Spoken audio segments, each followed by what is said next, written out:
These are in listen-only mode. Good morning, everyone. Thanks for joining us. We were just giving everybody a few minutes to get settled and some people a chance to get here. Lori Ford is on the phone with me. Lori, do you want to explain the whole mute and question situation like you did last time? Sure. Hi, everyone. You're actually on mute, so you can't talk out loud. Kim will be pretty much doing all the talking, but if you have any questions, you should have a question box. Just type in your question, and I will be answering questions as we go along. So that allows Kim to just present her information. She'll take breaks throughout. And for those questions that either I couldn't answer, or if a lot of people seem stumped on one issue, then I will bring those to Kim during those short breaks, and she'll answer those questions. So any questions at all, just type them in there, and I will answer them as we go along and then give that information to Kim. Thank you, Lori. Also, Darcy will be sending out the PowerPoint slides that I'm using for this presentation to everyone. So you will get a copy of these slides, but they'll come from CIMH. All right, so if we go ahead and get started, and I'm going to try to go a little slower than I did in the last one. This is the California webinar specifically to talk about motivation techniques. So we're going to review change meaning and change focus techniques. I'm going to give you some examples of each technique, and we're going to have the opportunity for questions. The first slide here is probably a slide, if you've been around for a while, you may not remember, because this is a slide that is covered in the initial training. And then unfortunately, we kind of lose track of it, and it didn't come in any of the follow-ups until recently. But this is the real basis for FFT as far as why we believe that motivation is so important. And in looking at what motivates people over time, and therefore, what are the kind of things that we need to do, or how do we want to motivate the families that we work with? So if you notice the big blue triangle that's at the beginning, the first part, which has got a real high initial impact. This is kind of the impact of these different types of motivation. So you see fear and punishment. Initially, when people use fear and punishment to try to motivate youth or adults, there's an initial kind of response where people follow or do what they're supposed to do. But as you notice, it falls out over time quickly, and then it has basically no staying power whatsoever. And unfortunately, this is kind of what our criminal justice system is built upon, is this fear and punishment type of mentality. But it's the reason why programs like Scared Straight don't work. They work initially. The kid comes out, I'm never going to do that again. And then in 2 weeks is back to the same behaviors.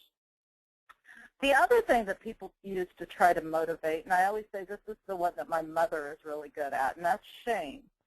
And shame has been a powerful motivator for years. And as you notice, while it's not as immediately effective as fear and punishment, and it wanes over time, it does have more staying power than fear and punishment, which is why those messages that our parents give us when we're really young, even when we're an adult and we know that they don't really make sense, they're still powerful messages, especially if they were related to shame or something you shouldn't do or what the neighbors were going to think.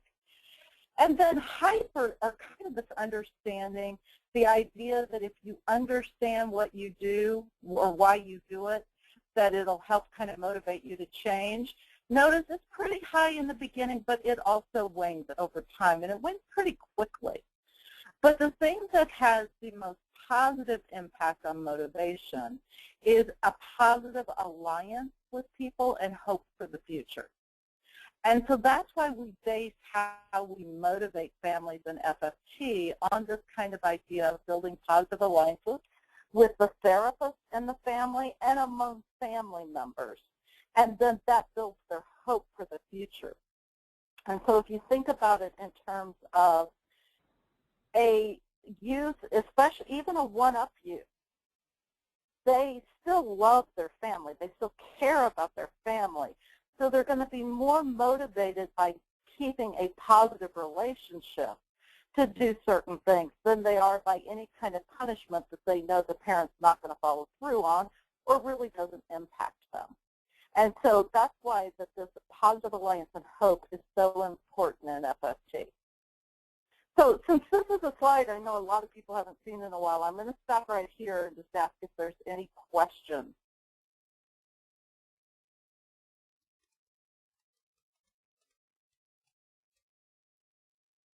So far, I don't have any questions. Is there any references on this, Kim, that you know of, in case people do have questions? I know they're not on the slide, and I know references, that might be a Stump the consultant one, but so what? Yeah, I don't have a reference for this slide right in front of me. I can try to find the reference, but this is a study that has been around forever. I mean, this was part of the original FFT training material. So I know it's been around since at least 2001, but I can try to find a reference.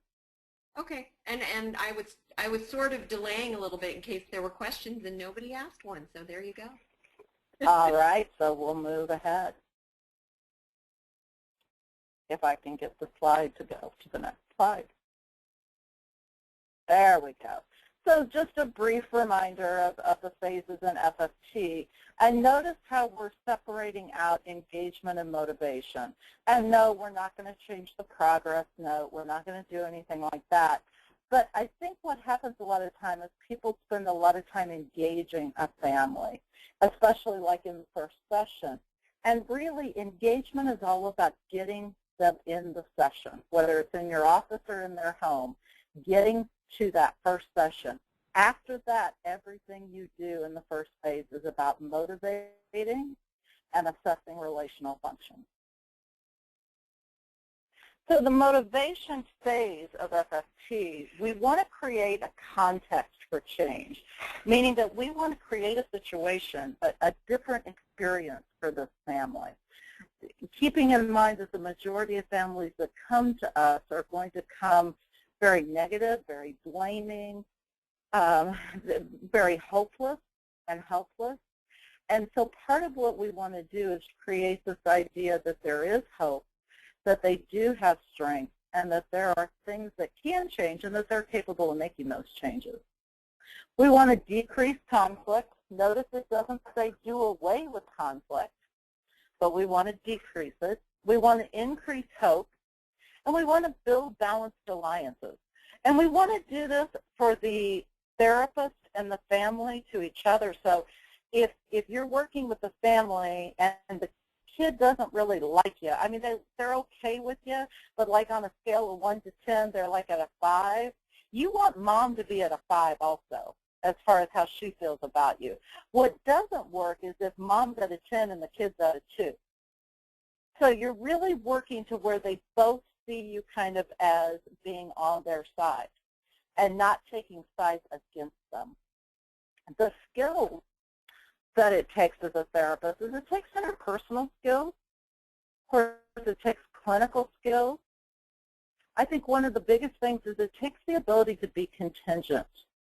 You know, how many times have we walked into homes and it's a totally different family than we expected it to be? And it requires us to be responsive, to listen to what they have to say, still interrupting and diverting and those kind of things, but to give people the opportunity that they feel like that they're heard.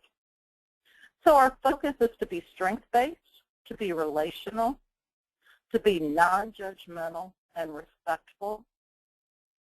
And the activities that we're going to do during the motivation phase are changing focus and changing meaning.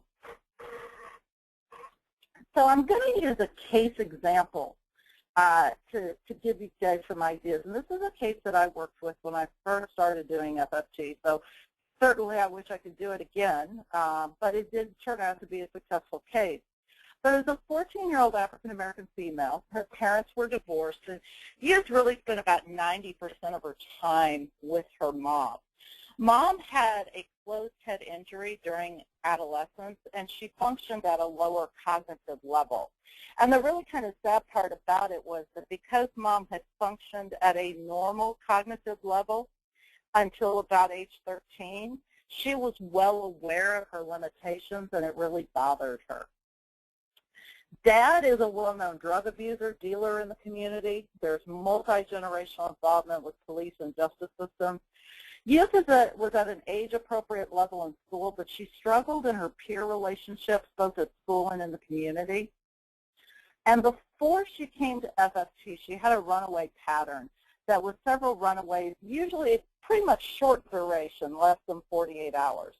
But then she had one which ended up with her getting referred to us, in which she got on an Amtrak train, didn't pay, by the way, just walked right on in, traveled to a city 2 hours away. She got off the train, gave authorities a fake name, and told them she was homeless and that all of her family members were deceased. So when they finally figured out who she was, she initially, when she finally admitted that she was a runaway and that her mother was alive, she gave them an address where they hadn't lived for like 4 years and all kinds of stuff. So it turned out to be a pretty big production. So she got charged with making a false report to police, and she was on probation for that and for shoplifting. There's been multiple referrals to child welfare for neglect allegations against mother. All of those neglect allegations were unfounded, and almost all the referrals were from the school. There was a history of sexual abuse to the youth from the mother's former paramour. Youth had had several mental health evaluations but no diagnosis, and Mom was on SSI due to her closed head injury. So during the motivation phase of FFT, as a therapist, you need to change meaning around the problem behaviors for both the youth and the family members. And through changing this meaning of the problem behaviors, you open up the possibility of change, going from the only situation being for the youth to quit doing the problem behavior to the family working together to reduce conflict. And so to create this motivational context, you have to be consistent and contingent, responding to disrupt blame and create hope, and accommodating to the family without challenging individuals or relational function. And you do this through matching. Now, that doesn't mean that you have to agree with everything people say, but especially during motivation, you're not trying to judge them for what they say or what they do. You're not trying to make any changes in that. And so you're going to look for the strength behind what they do, but you're going to call a problem a problem. And I think that's the real struggle sometimes with therapists is how much do I put the problem out on the table and how much am I strength-based? And the answer is both. You have to put the problem out on the table, but you also have to see the strength behind the things that they do. Any questions so far about the case example I'm going to use or creating a motivational context?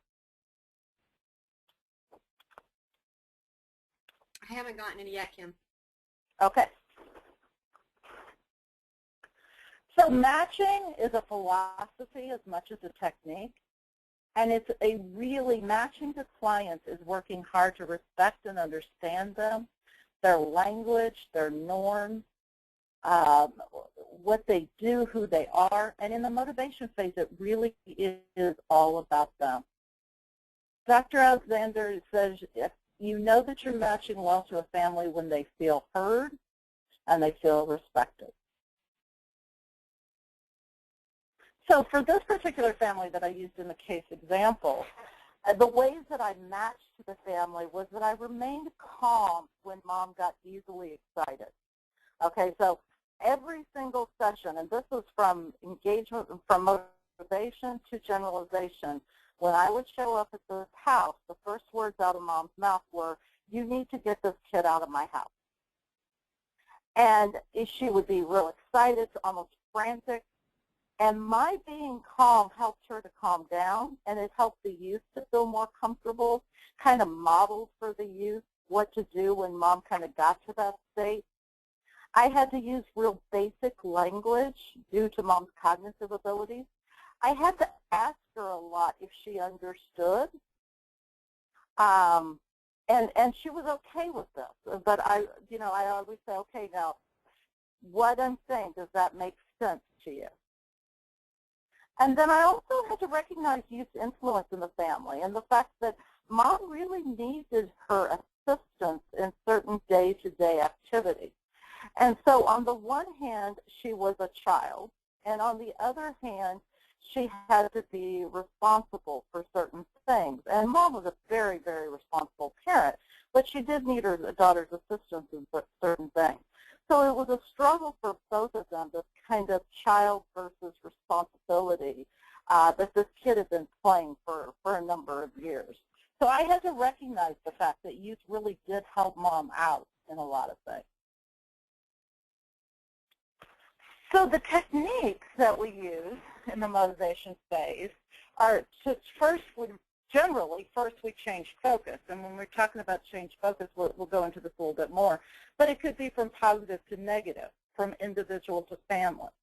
And then we change meaning. And so the techniques we use to change focus, and I'm going to give more information on each one of these, but interrupting and diverting, point processing and sequencing, selectively attending to the positive and strength-based relational focus.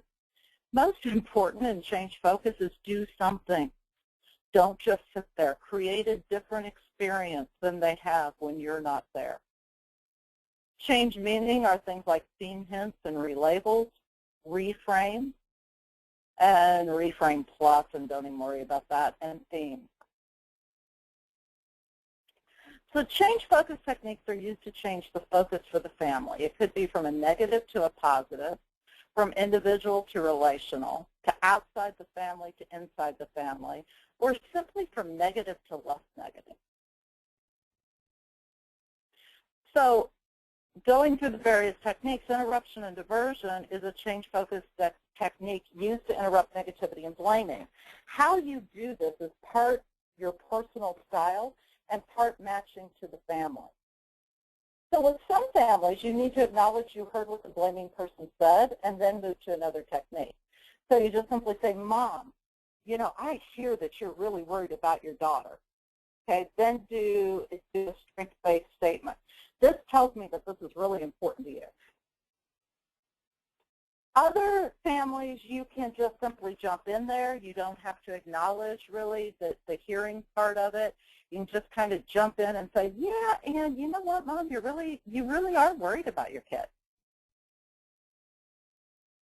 Or you can apologize. Dr. Alexander almost always apologizes when he interrupts somebody. Oh, I'm so sorry to interrupt you. I know this is so important to you. Once again, part of that is personal style, and part of that is matching too. So what works best for that family? Diversion is simply saying something to completely change the topic. And basically it serves to stop the blaming and basically buy you time to figure out what technique you're going to use next. So it could be something as crazy as, hey, did you see American Idol last night? I mean, it doesn't have to be anywhere on the topic. It's just a complete diversion. And the real funny thing about the technique is usually the family just goes right there with you. They don't even realize you've diverted them. Point process is when the therapist points out something they see happening in front of them in the session. But remember, it has to change the focus, so it's not just a statement of the process. For example, Mom, I noticed that your daughter starts crying when you talk about her father. If that's all you say, it doesn't change the focus, and it could actually make Mom defensive and more negative. So when you say something like that, a lot of times you'll hear Mom say, I know, and oh, here she goes again. Her father's wonderful, and I can't do anything right. And so it can actually increase the negativity. But if you say, and you know, instead of saying it to Mom, saying it to the kid also, Sally, I see when Mom talks about your dad, you look down and you start crying. And it makes me see how important all of this is to you and also how hard it must be for both of you. So with that point prefaced, not only did I shift the focus from Sally kind of taking Dad's side, but how hard it is and that it's hard for both of them. So it shifts it from an individual to a family focus. Sequencing is basically the same as point processing, but from a story that the family has told you instead of what is happening in front of you. So you take part of the pattern that they are talking about and shift the focus. So for example, so Mom, if I understand correctly, your daughter runs away and this scares you, but she always turns herself in within a short amount of time. Or to you, I hear that you think that Mom is constantly nagging you, but you also say she's always there when you need her.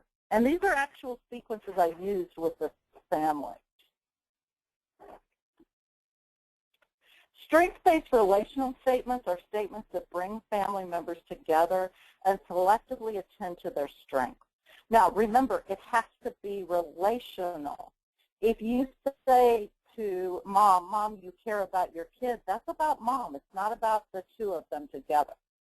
So you have to make sure it's about both of them. So all of you are really protective of each other. Both of you are strong women who are willing to stand up for yourself and each other. All of you want this to work out.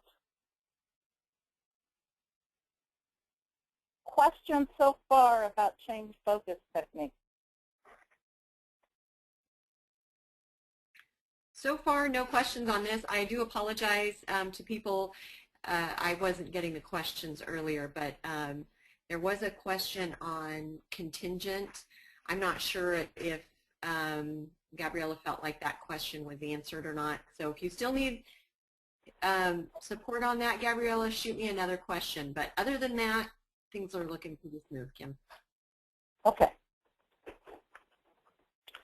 So then when we talk about change meaning techniques, we move to things like relabels and theme hints, which are basically the same thing. And let's be honest, all of us are going to pay more attention to theme hints because they're in your progress note. Relabels aren't.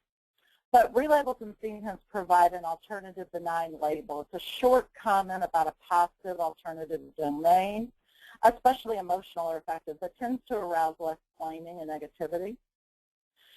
Reframes introduce less intense and possibly more benign motives or reasons for the negative behavior. It suggests a noble but misguided intent with respect to all family members' negative behaviors. So examples of theme hints that can lead to themes and reframes: anger implies hurt or loss. The guilt theme, which is, Mom feels so guilty that it's really hard for her to discipline the kid, or it's hard for her to say no. Depression equals not giving up on others. Kind of the depression tells the family members that they're important and that they can help. Defensive behavior reflects emotional links. You don't know how lucky you are. I like the defensive behavior reflects emotional links. I don't think I'd say you don't know how lucky you are. Nagging reflects importance. Pain interferes with listening. Frightened by differences. Need to feel okay about self in the context of problems, even when what they're doing doesn't work. Protection. Giving up so much power to someone else, and the youngest or oldest trying to fix the parent. So examples for this family of relabel and theme hints. I relabeled Mom's nagging as her caring and concern. And a really big thing that I had to give some new meaning around was this running away behavior, because Mom saw this running away behavior as saying that she wasn't a good mother. And so I relabeled that, or used the theme hints. The daughter ran away as a way to escape stress, but also as a way to kind of try out different personalities. She was trying to figure out who she wanted to be. And when she ran away where nobody knew her, or very few people knew her, then it gave her a chance to try to be somebody new, because she wasn't real happy with who she was. Mom's anger, which scared the daughter, was frustration at not knowing how to help. And so a reframe that I use with Mom is, Mom, you say you want your daughter placed outside of the home. And I think this, and that's the negative part, because remember the reframe has to have the negative in it. So Mom, you say you want your daughter placed outside of the home, and then the noble but misguided intent behind it is, I think this comes from your worry that you can't be a good mom to her. I think you are a good mom, but you just haven't found a way to talk to your daughter that doesn't result in hurt feelings for both of you. So themes identify specific behavioral sequences or broad relational patterns within the family, and they develop a story which can include relabels and reframes that create a new meaning of the sequences and patterns. So the meaning is it kind of non-malevolent, even noble intent or reasons behind all family members' behaviors. Themes are more broad and more general than reframes. They contain the same elements. So a reframe and a theme both contain the negative component and the possible noble intent. What's different is a reframe tends to be more specific and may just be about one person's behavior, whereas a theme tends to be more broad, more general, and can include multiple family members in the theme. So a behavioral theme identifies a specific sequence, usually of within family behaviors, and provides reframes and or relabels of most or all of the specific behavioral elements, doing so in a way that suggests this noble intent. So basically a behavioral theme may tie all your reframes about individuals together, but it's all about the patterns of behavior and giving noble intent to that pattern of behavior. A relational theme is much more broad and much more general. In fact, it creates or suggests this kind of noble intent behind like accidental intentions or longer-term relational patterns and or interpersonal styles. So relational themes are often quite non-specific with respect to recent behavior.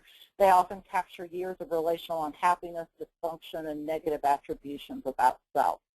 So a behavioral theme is going to be fairly, so Mom, you do this, and then the noble intent. Kids, you do this, and the noble intent. Whereas a relational theme would start out something like, there's this thing that happens between the two of you. So an example of a behavioral theme that I used with this family, which, by the way, we did not call it a behavioral theme at that time. But, Jay, you start to feel bad about yourself and your lack of friends. That's the negative part. So in some ways, I think you run as a way to try and be someone new and someone who has the chance to do things differently and be different. For you, Mom, this is really hard to understand because you worry and are scared for her.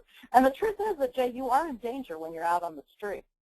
What is possible, though, is to find ways that you and Mom can both talk about your feelings of loneliness and how both of you sometimes feel like you don't fit in anywhere. And you can find ways to support each other that doesn't put either one of you at risk. Example of a relational theme. You have both trusted people in the past that have let you down and hurt you, and both of you have said that you don't really know where you belong. And this leads to both of you trying to find a place where you feel belonging and sometimes puts you at risk. I think this is from you really wanting to be a family, but just not knowing how to at this point. Questions about change meaning techniques? So far, just that highlight that the reframe does include both the negative and the positive reframe of the behavior. I think people sometimes think it's a reframe is just talking about the positive of the behavior. So I'm glad you were able to clarify that, and it seemed like it made a lot of sense to people. Okay, good, because both the reframe and the theme should have the negative or the problem piece in it.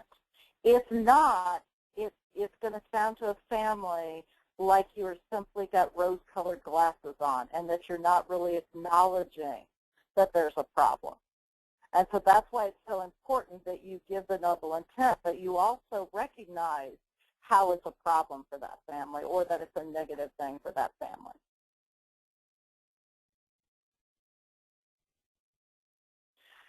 All right, so what reframing and themes are not, they're not just empathy. So, for example, they're not, I understand your pain. They're not like the traditional interpretation or underlying truth. So what you really mean or what you're really trying to say. And it's not just simply supporting. It feels bad now. It'll be better soon. You know you love each other. It's not just a pat on the back. Remember, it's trying to change meaning around problem behaviors. And the reason we have to do that is because when we change the meaning, it opens up the possibilities for change, which enables us to do something about it in behavior change.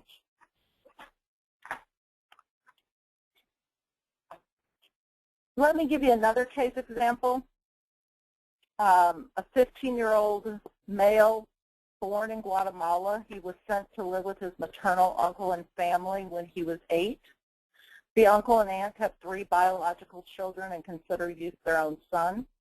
When Youth was 13, so about 2 years before they came to FFG, he started to get in some trouble in the neighborhood, got involved in a gang, and ended up on probation.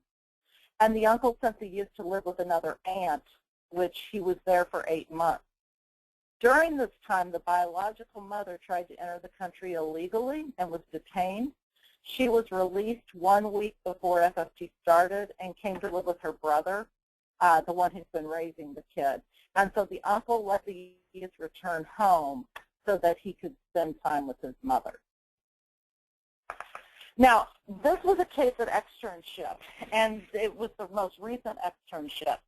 And one of the things that the therapist had to do was she had to have a translator in the session to translate for Mom. Dad, or the uncle, who we ended up calling Dad, and the kid both spoke English, but Mom only spoke Spanish. And so we felt like that in order to help Mom feel comfortable, we needed to have a translator in the room for her. It ended up not being as necessary or important. I guess I shouldn't say important, but it ended up actually causing more distraction. We came to believe that Mother was extremely low functioning, and so there was absolutely no expression and really no participation in the session, regardless of whether the uncle translated for her or the translator translated for her. She was just very, very flat affect. The therapist referred to the uncle as the Youth's father figure initially because it was unclear how both the Youth and the uncle defined the relationship. Ended up calling the uncle Dad because that's what the kid did. Both the Youth and the uncle were fairly laid back. Therapists tried to use a more laid back approach, which was really hard for her because she's usually pretty intense. But these were 2 fairly laid back men, and so she wasn't as intense with them. Initially, she didn't have to do a lot of interruption or diversion because neither the Youth or the uncle were highly blaming or negative. And I think that's the thing to remember is that if they're not being negative and blaming, you don't have to interrupt them. If they're telling you a good story, let them tell it. Now, if it goes on and on, you may have to go to the risk factors, but you don't have to interrupt the positive thing. Sequencing, the therapist sequenced with Dad and the kid how surprising it must have been for this dad because the dad said that this was the child that didn't give him any problems, or the one he didn't worry about. And so suddenly he's involved in crimes that warrant probation. And what happened when she was able to make that statement is it led to a discussion on the fear and concerns regarding the future. And Dad's biggest fear that even though the kid was on the right track now, would there be another incident that would lead to him being involved with the law or with his former gang? And I think for Dad it was really this fear that he wouldn't see it again. He wouldn't catch it. The therapist also commented on Jay saying that the kid saying he joined the gang as a means of getting respect. And it's saying he doesn't have his his biological father and brothers around, but the gang made him feel like he had a family. And the uncle, this really bothered the uncle, that he was turning outside of the family for kind of support and the family. And what the therapist was able to do was to say, you know, that was really it, that Dad was really struggling with why the extended family was not enough, and that the kid, in some ways, the other thing she did, and I'll get to this later, but one of the really big things the therapist did was talk about how because the uncle had created such a loving, caring family, that the kid actually went out and tried to recreate that on the street. And while it didn't work out real well for him, it wasn't his rejection of his uncle, but actually him following what his uncle had taught him. He just chose the wrong people to do it with. Therapist pointed out in point processing that Mother was very quiet, and this might be because she was still trying to understand the situation, and pointed out that the kid always turned to face the uncle when the uncle was speaking, and that was possibly a sign of respect. And so once again, because the uncle had felt so kind of blindsided, the idea that this kid did respect him and care about him was really important. Strengths-based relational statements. Everyone in the family wants to be together and work this out. Everyone is scared of things going bad again. Everyone is protective of each other. And in the second session, she said she'd been thinking about the family from the last time they met, and the one thing that struck her is how supportive and loyal they are to each other. And that really, like for the uncle, it was kind of like at that point we knew she had him, because I think that he was so happy that she was able to see that and point that out, that it kind of gave him a pat on the back that he was doing the right thing. Seen hints that she is fear equals not wanting to lose each other. Concern is the importance of family. And respect, feeling as if you belong. I'm going to stop and just ask if there's any questions so far. I'm not seeing anything. Just make sure if you do have questions, type them in there if you can, and we'll be stopping throughout. I think you're just doing a great job, Ken. Well, thank you.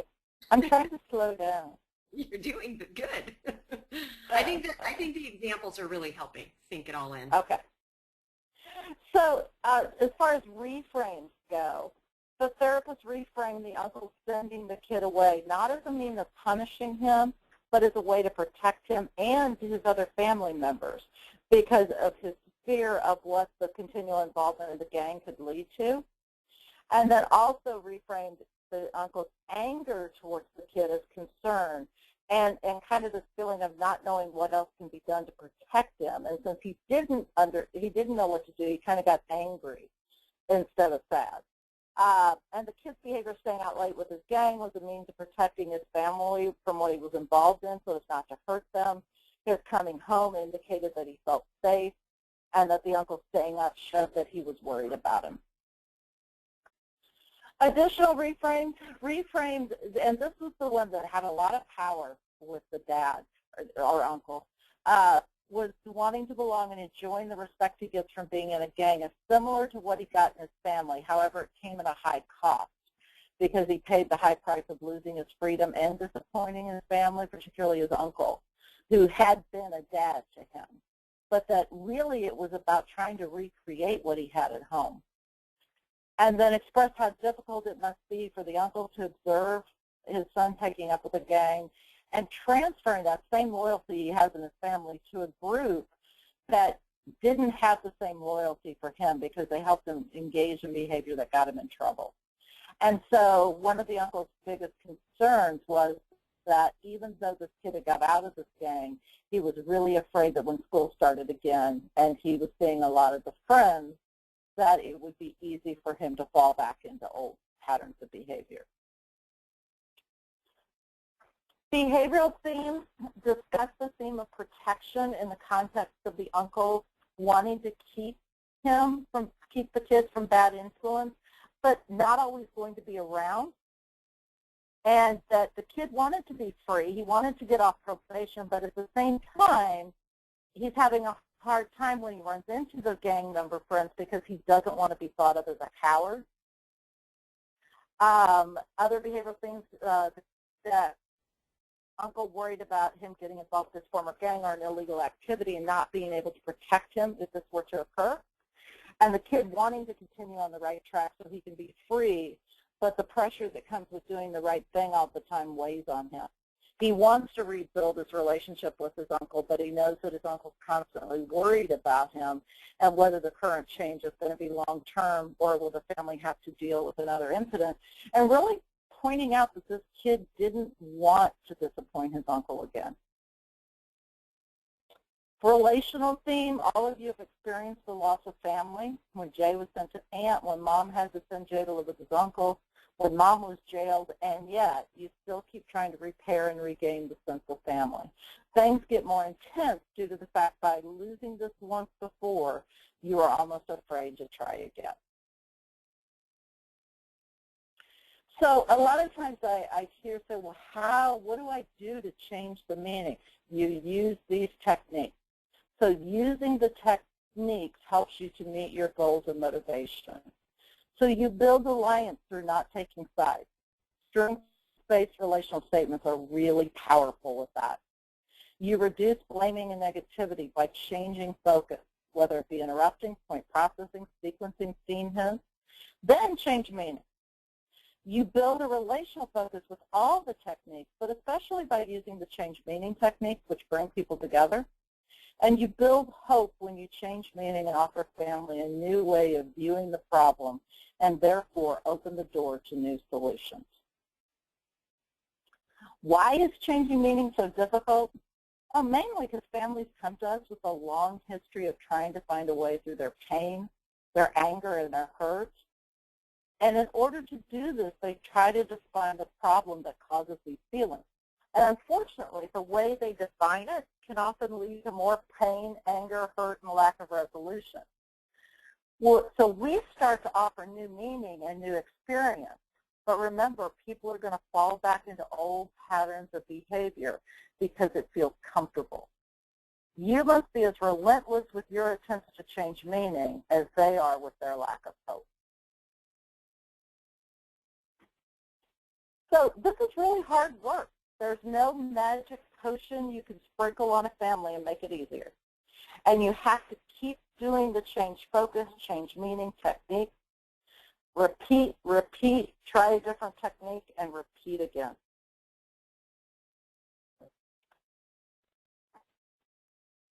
So with the first family that we were talking about, just to give you guys kind of the update as maybe you're thinking of some questions, is that the biggest thing I had to do with that family was to change so that mom did not see the kids running away as a rejection of her as a mother, because when she did, then she felt like the only solution was to get this kid up in order to keep her safe. And so when I was able to change the meaning that the kid, it wasn't about rejecting her. It was about trying to find where she belongs. And mom understood those feelings. And then also for the kids, that mom's wanting to send her away was because she wanted to keep her safe. Then it opened up the possibility that we could work on communication. We could work on problem solving. This mom was actually a very good mom as far as her monitoring and supervision, but she didn't always ask the right thing, or she didn't always, like she would say something to the kid where the kid could answer in a way that wasn't actually a lie, but didn't tell the mom the story either. And so we had to work in on kind of the questions that she needed to ask her daughter each day, and then also some of the ways that she could check up. So one of the things that happened during generalization is the school kept making child neglect allegations against mom. And I got a call from the child protective worker who was like, what is going on? I'm like, I don't know what they call about this time. And she said, well, they're calling saying that mom never got her sexual abuse evaluation. I'm like, yes, she did. So I set up a meeting with the school. Well, when I called, come to find out the school was very angry because they said mom never responded to their attempts to reach out to her, and therefore that she didn't care. And I said, well, how have you attempted to contact mom because she doesn't have a phone? And they said, well, we send a letter home. I said, well, do you mail the letter? And they're like, no, we send it home with her daughter. Well, guess what? The daughter never gave the letters to Mom. And so all this time the school kept doing the same thing over and over again and getting no results. But they decided this kid should live with her dad. And so they wanted Dad at this meeting at the school. I said, sure, not a problem, because I knew Dad. And Dad showed up to the meeting, stoned out of his mind, drunk, at 10 a.m. And, you know, the mother showed up and was, you know, exactly how she should have been, caring, concerned, worried about her daughter. And the school brings up that she never responds, and she's like, I never got any letters. And they said, well, we have no way to contact you, so, you know, that's the problem. And Mom said, well, I'll come to the school every day and check in. And they were like, well, it's a mile walk from your house to the school. And she said, yeah, that's okay. And so what the mom started doing is she walked up once a day to the school. We set up a time for her to come up there and a person for her to talk to. And it was the secretary at the school. And the secretary fell in love with Mom and became one of her biggest supporters. And guess what? There were no more child abuse allegations filed. And so one of the things we had to do really in that situation was really work with that school, because they were so anti-Mom and were believing everything that kid said. Now, we didn't want to turn them against the kid, but we also wanted them to have a realistic view of Mom. So the other thing we had to do was, in our town, when a kid ran away, they could turn themselves in at the police station. And so what this kid would do is, when she got in trouble, she would take off. And she would turn herself in the police station, but she always waited till it was like midnight, 12 a.m., 1 a.m. And so the police could not transport Mom to the police station, but they had to go to the house and tell her that she was there. And a crisis counselor would come to the police station, and then they would meet with Mom and the kid until Mom agreed to take the kid home and guarantee that there wouldn't be any consequences. So the kid ended up with no consequences for behavior as long as she turned herself into the police station. And so everybody knew this was going on. So finally we worked it out that when she showed up this one time, the crisis counselor and the police were in agreement with this. The crisis counselor got on the phone and said, okay, well, Mom has already guaranteed us there won't be any problems, and you're going to be safe, and we are going to meet with you in the morning. We'll be at your house. And then they called me, the probation officer, and we all showed up at the house at 7 a.m. Guess what? She didn't run away again. So that's what we did in generalization. It turned out to be a very successful case. The kid, when I left the agency, the kid was still living at home, doing well. They still had a few flare-ups here and there. I mean, it wasn't perfect, but there wasn't, like I said, the constant allegations to Child Protective Services. She was finishing up probation. She was meeting all of her sanctions, and things were going really well in the family.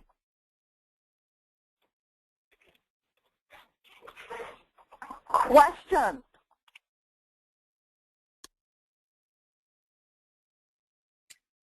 I'm not seeing any questions.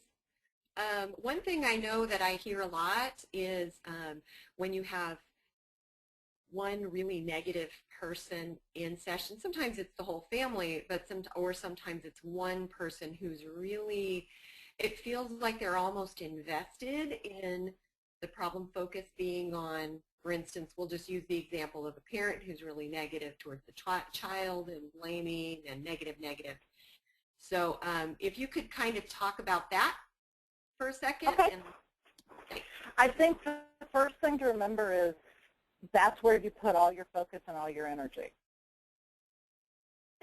You're going to get more out of putting your focus and energy into that person, because remember, if you can reduce their negativity, you've got everybody else in the room on your side, because they're going to be like, oh, thank God, somebody finally did it, right? So you're not going to lose the other people in the room by focusing on that person who's highly negative and blaming. And the other thing you want to do is make sure that you're dealing with their thoughts and their emotions, that you're not trying to explain the other person to them. So instead of saying things like, well, Mom, maybe your daughter just wants to, because Mom's going to hear that as an excuse, you want to say, and so this is your fear. This is you being scared to death of what's going to happen. Or even to the point of, and that's the point, Mom, where you don't know what to do, and that's why you're so angry right now.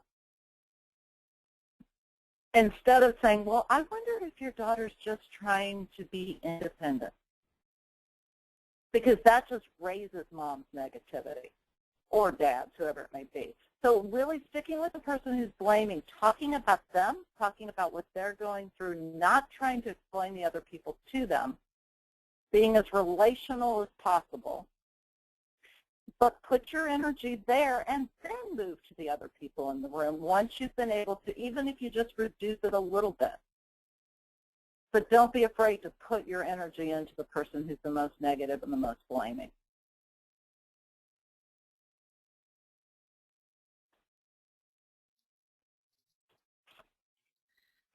I did have one question that I answered, but I figured I'll open it up. And then another team said they have a question, but they didn't type it yet. So Okay.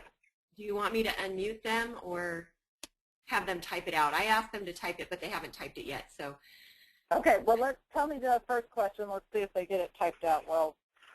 okay. How long should a reframe be?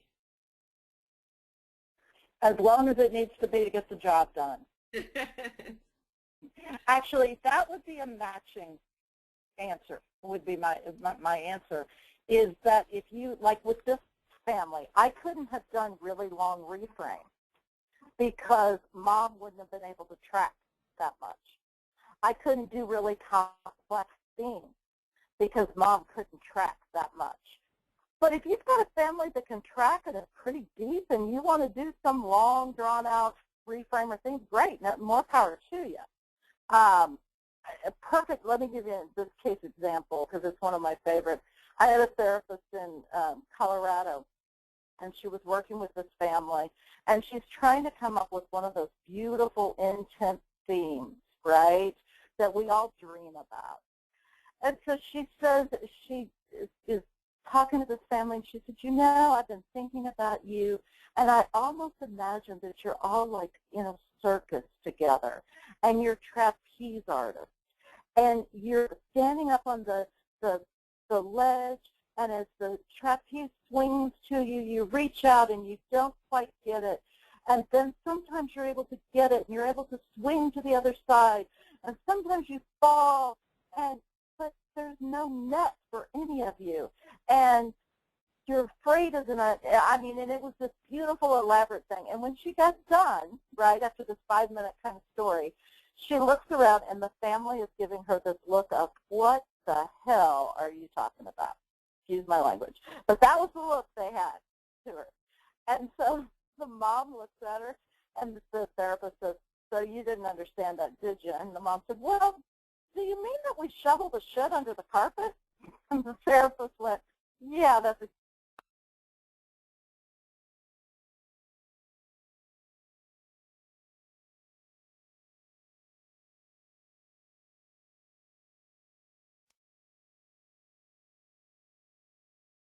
Uh-oh, Kim, I can't hear you right now.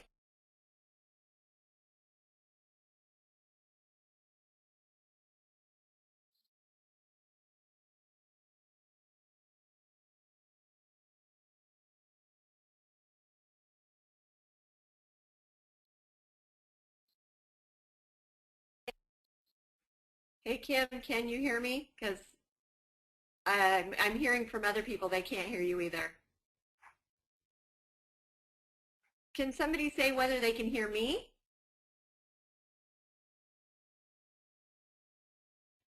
Okay, I just heard the end of your statement, Lori. Okay, it looks I'm like not hearing him at all. it looks like people can hear me. Kim got so excited about her story that she blew up her computer apparently. And I apologize. I didn't notice that the questions were further down than I had scrolled. So I'm going to go through and start talking about some of these until Kim gets back online. I'm going to answer the easy ones first, by the way, and then there was a great question about what motivated the daughter to stop running away, if that had to do with her contacting or her relational function or something else. And it sounds like some of it had to do with finally having a type of consequence to that. But also, I think that would be a great question for Kim to answer. So we'll hope she gets back on. And there was a question about how many sessions are too many sessions for engagement motivation. And I know everybody gets tired of hearing it depends, but it does. And really, I think the first thing to take into consideration is engagement motivation can be kind of high burnout. It can be high burnout for the family, and it can be high burnout for us. So that's what I always tell therapists as we're talking about that. Oh, Kim, are you back on? I am back on. I apologize. The call. That's okay. I said you were cracking yourself up so much you blew up your computer. I know. I was like, oh, I have such a funny story, and nobody probably heard it because who knows how long this call is. No, we heard the shovel the shit under the carpet part, and then we all started laughing, and it died. So that's what I got for using foul language. I know. So, right now, I was just answering a question about how many sessions are too many sessions in engagement motivation.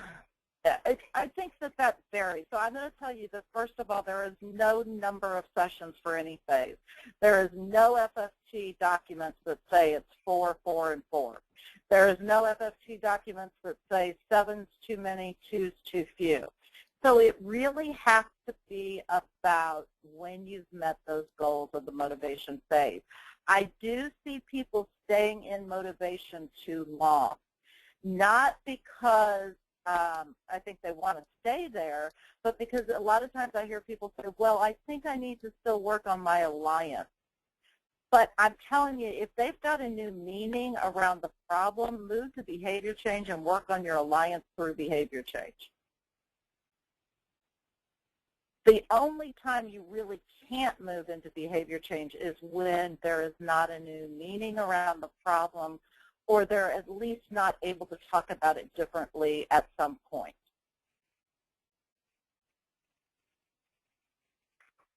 So after 3 engagement motivation sessions, if you're feeling like, wow, I don't think I'm anywhere close to moving, you need to staff that case with your team and with your supervisor and get some ideas.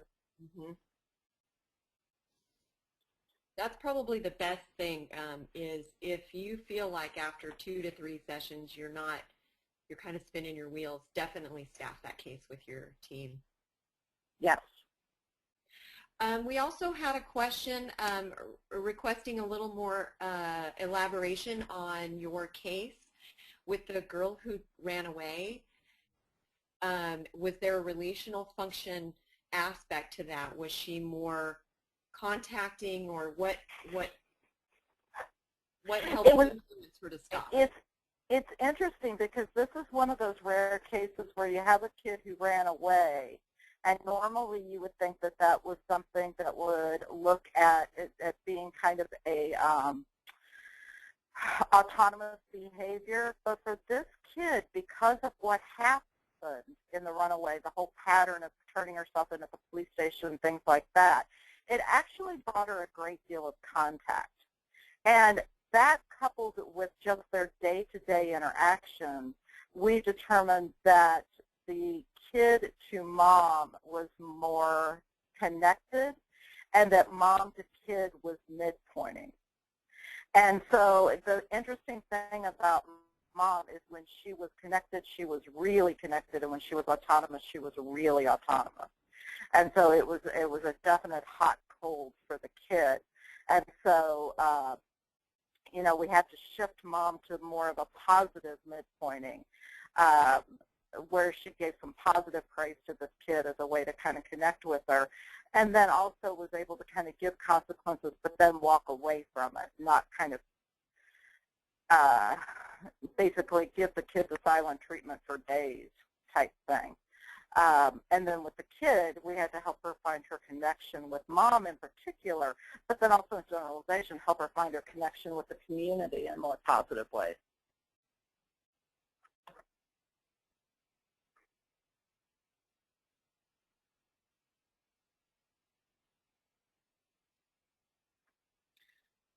Okay, Other, how about, Does that answer it for? yeah, I think it sure did for me. And it's all about me. Okay, how about how to get into motivation with a family that is mostly all like that mother from Guatemala, flat, non-responsive, and somewhat disassociative. And Jocelyn Wow. said yes, that did answer a question, by the way. That's one of those the consultant thing. I have to tell you, we were never able to really engage this mother with the family from Guatemala. And she ended up being kind of an insignificant player, and I don't mean that she wasn't important in this kid's life, but she really, she hadn't been a part of his life for 8 years. And so it was really about rebuilding a different kind of relationship for the two of them. And we ended up almost having to go through uncle to do that because we just really never got any kind of reaction from her. So once again, in going to matching, it may be that you may try different things. So try being more exuberant to see if that brings them out any. Try being less exuberant to see if that brings them out any. But also remember that sometimes you just have quiet people. And so in those particular families, you may find yourself doing a lot of talking, but make sure that what you're saying is still using the techniques, make statements as opposed to questions.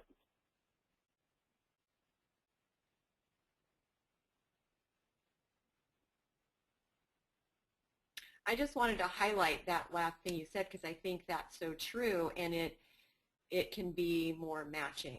You know, that mom may be getting some of that information in, but she's not going to respond to questions, so it just makes her and everybody else uncomfortable if, you know, you're asking a question. So I like that nice matching idea.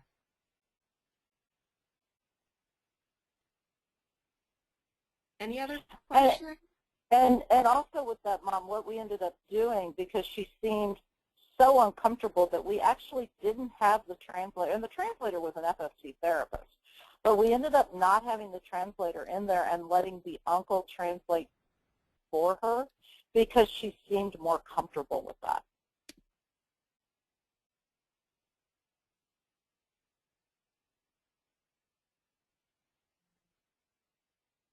If you don't have a question, are there any thoughts or statements or concerns? I did want to share one earlier just because it made me laugh. Somebody said, I had a mom who was very negative and married and invested to her story and relentless and very set in her ways and yeah-butted all of my reframes. I thought, oh, I've had that, Mom. Absolutely. And I think that sometimes what happens, and I've lost my, okay, I think I'm back on screen sharing. What are the techniques I use when I've got that person who is just on and on and on, and I think that I'm saying the right things, but they just keep coming back at me? One of the things that I've done is I'll say to them, you know, it feels to me like we're saying the same thing. But when I say it, you're kind of disagreeing with me. So what part of this that is so hard for you and that is concerning you so much, what part am I not getting? And so just kind of lay it out there on the table of what they're doing. It's almost like point processing what they're doing, but take it on yourself that you're not getting something because they keep going back to it. And what generally happens is they go, well, no, I think you understand. And you go, oh, okay, so you just want me to know how hard this is. And so then you can acknowledge and say, okay, how can I make sure that you know that I see that this is really difficult for you? And it kind of can take some of that fight out of there. But one of the things you would definitely have to do in that case is you have to be very direct, and you can't back down, because if you back down an inch, they're going to take over.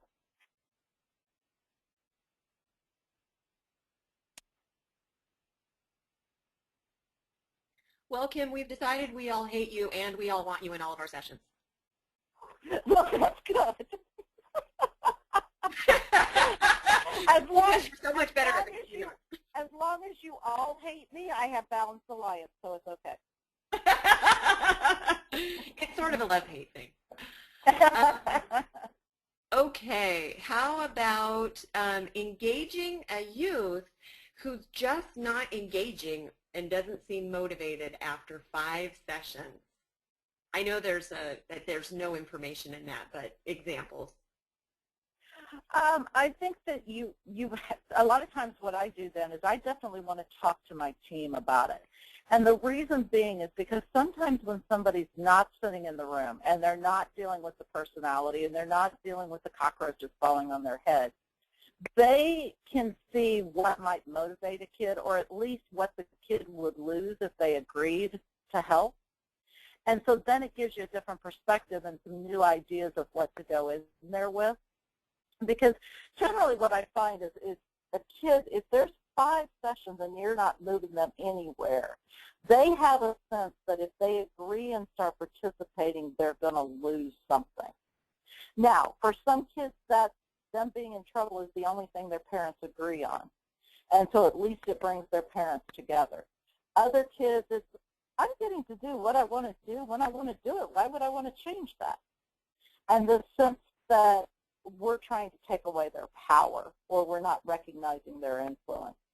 But I do think sometimes, especially when you get to that point, it's so frustrating that talking about it with your team can be the most helpful thing.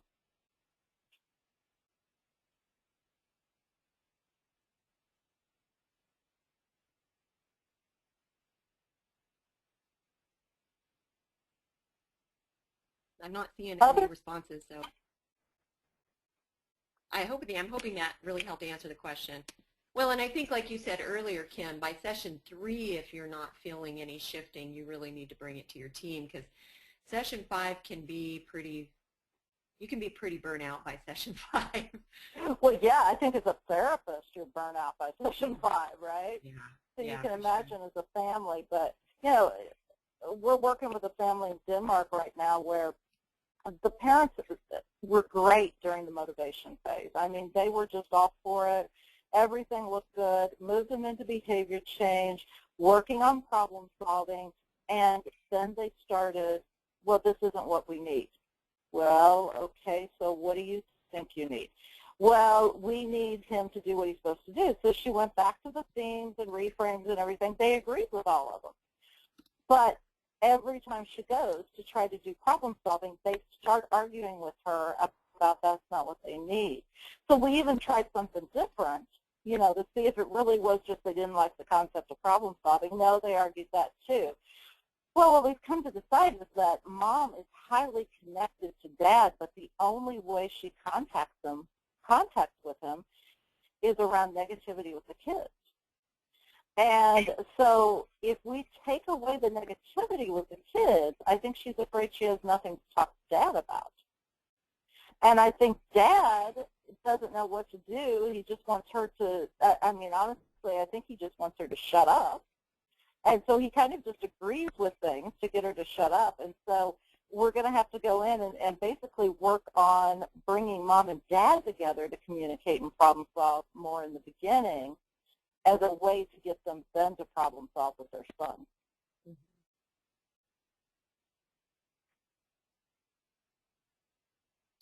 And with the idea of a youth who has a lot of power, I think you just used a really good example of what that could mean. But if they are misusing their power, or, you know, you kind of come to this idea that they're, you know, I have all this power, why would I stop doing what I'm doing? What are some ways to reframe that? Or do you ask remember that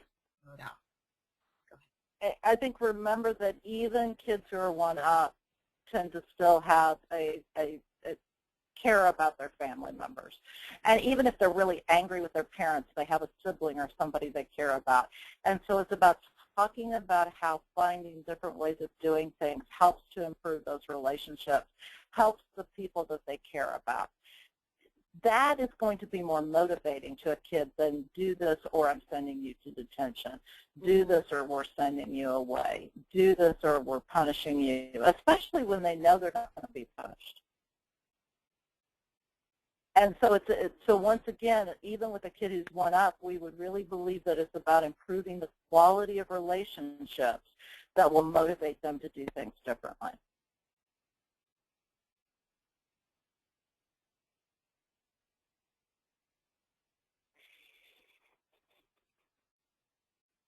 Well, and I remember in, and I'm sorry, I apologize if it was not in this this PowerPoint that you did, but I know there is a slide about, you know, kind of control and power versus relationship, and relationship being far more powerful.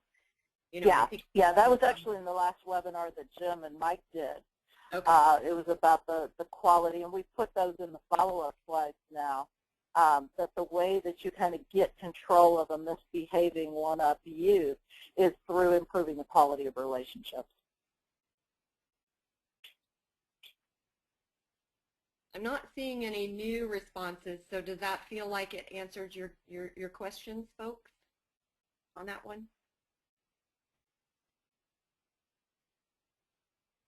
Okay, good.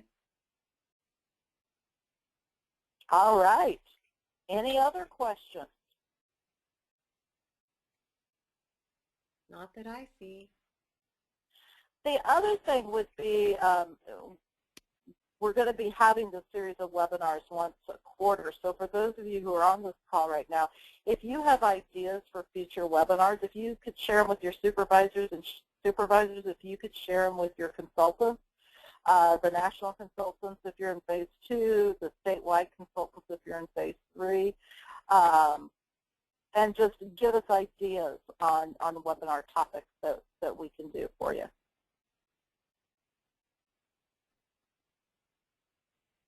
All right, if that's all, then that's all. I just want to throw in one thing somebody said, and I thought it was an important piece, especially for those working with non-English speaking families. And so you're using a translator. John Rodriguez said he had an experience where the mom, you know, seemed really low functioning, but the translator wasn't able to translate in a way that mom could really understand. And when a different translator started translating for the mom, she was able to understand better. So if you're using a translator, that's something to take into consideration, especially if it's a language that you're not comfortable with, such as we had a Hmong-speaking family recently and a Russian-speaking family recently, and it's if you can't understand at all the language, like Spanish, some of us can figure it out, but something totally different we might not be able to. And it feels like people aren't understanding. That's something to consider, that you may need to try a different translator. I thought that was a really good suggestion. Yeah, I agree, and that's actually why we decided to let Uncle translate instead of trying to get a different translator. Was one, we weren't sure whether it was a translation issue or whether it was just that mom was very uncomfortable with that many people in the room. Mm-hmm. But I think definitely looking at what are possibilities there. And some, you know, I know a lot of people don't like to use family members to translate, but on times that we have taped sessions, that family members actually do a good job of translating for the most part. Cool.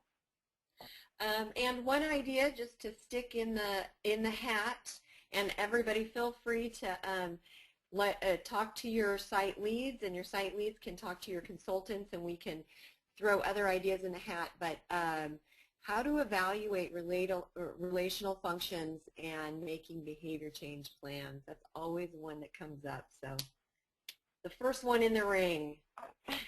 Oh, and I'm sorry, I'm kind of all over the place here for just a minute, but I did want to give you the ending story, or for at least the end for right now, for the family from Guatemala that we were talking about.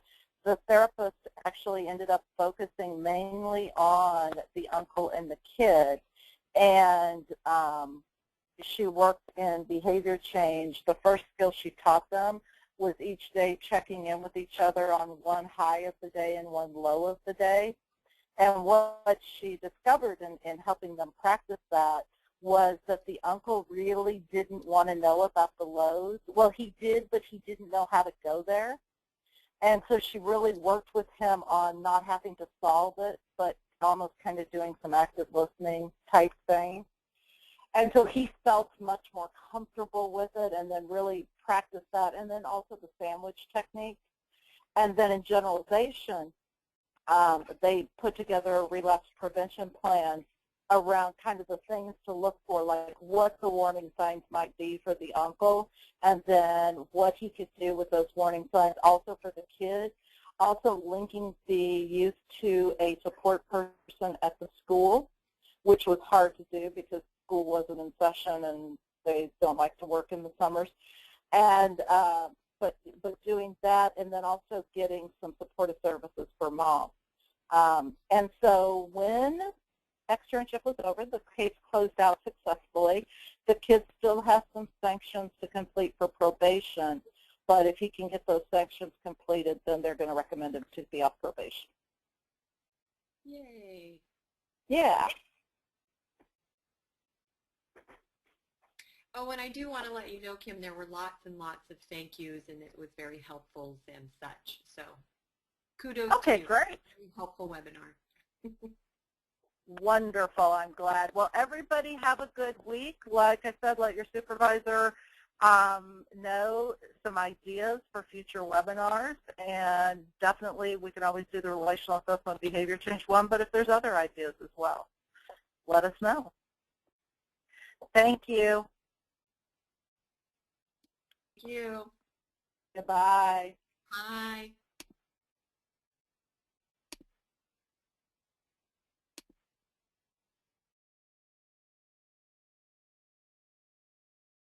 The